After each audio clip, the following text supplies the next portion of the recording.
अस्सलाम वालेकुम everyone, welcome back to my channel. क्या हाल चाल हैं? आई होप सब ठीक ठाक होंगे। अल्हम्दुलिल्लाह मैं भी ठीक ठाक हूँ। आज हम बनाएंगे चिल्ली गार्लिक सॉस और इसे बनाना कोई मुश्किल काम नहीं है, बहुत आसानी से घर में तैयार हो जाता है। तो चले बनाना शुरू करते हैं। चिल्ली गार्लिक सॉस बनाने के लिए मैंने यहाँ 50 ग्राम सुरख मिर्चें ली हैं। आप कोई सी भी मिर्चें ले सकते हैं। अब हम इसमें गर्म पानी शामिल करेंगे। यहाँ मैंने 1.5 गिलास इसमें गर्म पानी शामिल कर दिया है। अब इनको अच्छी तरह से पानी में डिप करेंगे और इसको कवर करके आधे घंटे के लिए रख देंगे। आधे घंटे के बाद हम मिर्चों को चेक करेंगे। जी तो हमारी मिर्चें काफ़ी हद तक सॉफ्ट हो चुकी हैं। अब हम इनको पानी से निकाल लेंगे, अच्छी तरह से छान के इनको पानी से निकाल लेंगे।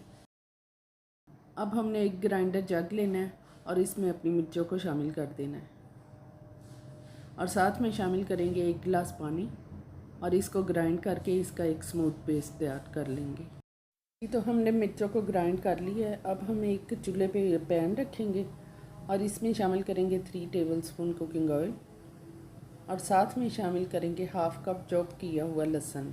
यहाँ मैंने लहसुन को बारीक चॉप कर लिया है, ये हम इसमें शामिल कर देंगे और इसको अच्छी तरह से फ्राई कर लेंगे। इसको हमने गोल्डन ब्राउन होने तक फ्राई करना है। आपसे गुजारिश है, अगर आपने मेरे चैनल को सब्सक्राइब नहीं किया है तो प्लीज़ जल्दी से सब्सक्राइब कर लें और साथ में बेल आइकन को लाजमी प्रेस कर दें ताकि मेरी नई आने वाली वीडियो का नोटिफिकेशन सबसे पहले आप तक पहुंचे। जी तो यहाँ हमारा लहसुन गोल्डन ब्राउन हो चुका है। अब हमने जो मिर्चों का पेस्ट तैयार किया था वो इसमें शामिल कर देंगे और इसको अच्छी तरह से मिक्स कर लेंगे।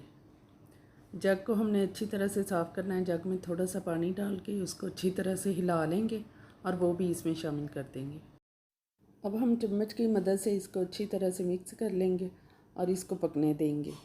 जी तो सॉस हमारा पकना शुरू हो गया। अब हम इसमें हाफ़ टेबल स्पून नमक शामिल करेंगे और 1 टेबल स्पून चीनी और 1 टेबल स्पून सोया सॉस शामिल कर देंगे और साथ ही शामिल कर देंगे 1 कप सिरका और इन तमाम चीज़ों को अच्छी तरह से मिक्स कर लेंगे और इसको पकने के लिए छोड़ देंगे। इसके बाद हम इसमें 1 कप टमाटो केचप शामिल करेंगे और साथ में 1/4 टीस्पून रेड फूड कलर शामिल कर देंगे और इसको दोबारा से मिक्स करेंगे और इसको अच्छी तरह से पका लेंगे।